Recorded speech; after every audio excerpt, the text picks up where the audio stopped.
Solving the Traveling Salesman Problem Using a Genetic Algorithm by Sanjay Sugumar. A genetic algorithm is a search and optimization method inspired by the processes of natural selection and biological evolution.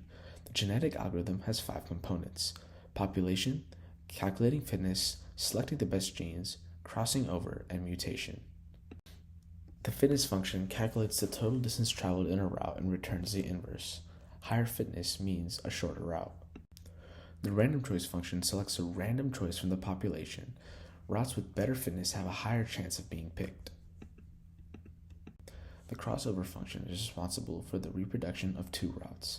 The 2 routes are split at 2 random points compared to the 1 random point in the textbook and spliced together, creating a new child that is a combination of the 2.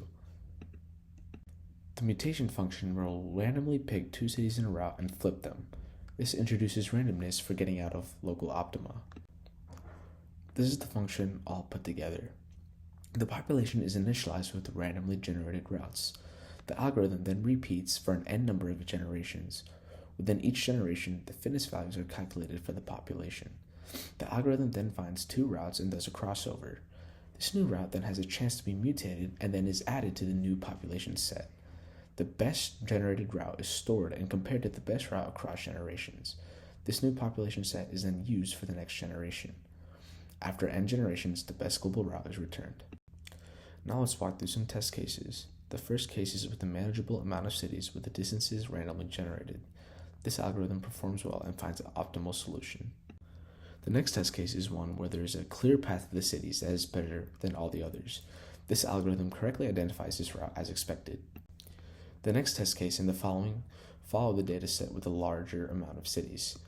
The algorithm performs well and finds an optimal route, proving that the algorithm can be scaled. This test case uses a higher mutation rate of 0.5 compared to 0.25. This means that the algorithm is less prone to getting stuck in local optima. This algorithm does find a slightly more optimal route. This test case uses a much lower population size of 5 down from 100. This means that there's lower diversity in picking an optimal route. This algorithm does find a less optimal route. This test case involves a much higher amount of generations. This means the algorithm has a better chance of finding an optimal solution. As expected, this algorithm performs very well.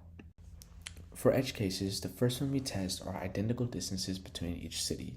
This algorithm doesn't get confused by identical distances. The final edge case is one where the algorithm can be shown getting stuck in local optima. When run with a low number of generations and mutation rate and population size, the algorithm does not achieve the optimal solution.